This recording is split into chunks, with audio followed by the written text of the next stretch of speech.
എല്ലാ മക്കൾക്കും ചെയ്യാവുന്ന കാര്യമാണ് വീട്ടിലെ കാര്യങ്ങൾ.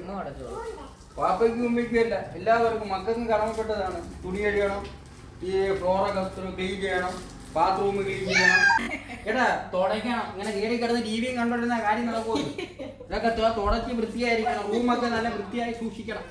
സ്റ്റഡി ടേബിളൊക്കെ വൃത്തിയായി സൂക്ഷിക്കണം. സ്റ്റഡി ടേബിളൊക്കെ കിടക്കുന്നുണ്ട്, ഇതൊക്കെ കണ്ട വൃത്തിയായി സൂക്ഷിക്കണം. കേട്ടോ സ്റ്റഡി ടേബിൾ ബുക്കൊക്കെ കിടക്കുന്നുണ്ട്. അത് ഇങ്ങനെയാണ് ഈ ബുക്കുകളൊക്കെ കിടക്കുന്നത്, അടുക്കി വെക്കണം. അതൊക്കെ നമ്മളത് വൃത്തിയായി സൂക്ഷിക്കുമ്പോഴത്തേക്കാണ് നമ്മൾ ചെറു പ്രായത്തിൽ പഠിക്കുന്ന വലുതാകുമ്പോഴത്തേക്ക് നമുക്കത് കണക്ക് ചെയ്യാവുന്നത്. അല്ലാതെ ഇങ്ങനെ കിടന്ന് അലസമട്ടി ഇങ്ങനെ കിടന്ന് ഉറങ്ങിയിട്ട് ഒരു കാര്യമില്ല. നേരം വെളുക്കുന്ന സന്ധ്യയാവുന്നു, നേരം വെളുക്കുന്ന സന്ധ്യയാവുന്നു, ഇതേ നടക്കൂ. തീറ്റ തീറ്റ തീറ്റ അത് മാത്രമേ നടക്കൂ. ബുക്ക് എടുത്ത് പഠിക്കണ്ട.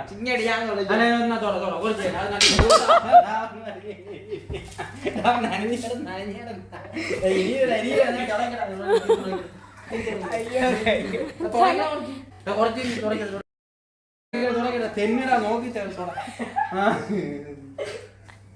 ഇത് അങ്ങനെയാണോ പിടിക്കുന്നത്? തുടയ്ക്കുന്ന ഇങ്ങനെയാടാ. ഓ ഇവനെ കൊള്ളത്തില്ലേ?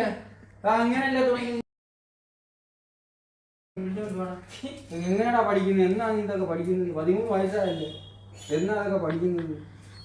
പെട്ടെന്നാടാ അങ്ങനെ തുടച്ച് പഠിക്കും. തുടച്ച് പഠിക്കും അങ്ങോട്ട്. വൃത്തിയായിട്ട് തൊടാൻ അങ്ങോട്ട്. അതൊക്കെ സൈഡൊക്കെ തൊടാടാ, സൈഡ് തൊടാടാ, അവിടെ തൊടാടാ.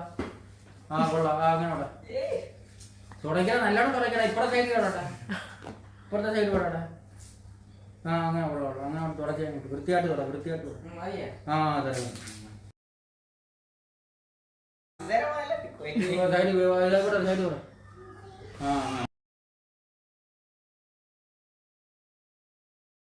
ഫ്രണ്ട്സ്, എനിക്കിത് വാപ്പി തന്ന പണിയാണ്. അപ്പോൾ നിങ്ങൾ വീട്ടിലുള്ള ഉമ്മായും വാപ്പയൊക്കെ സഹായിക്കുക, അടുക്കള പണിയൊക്കെ ചെയ്യുക.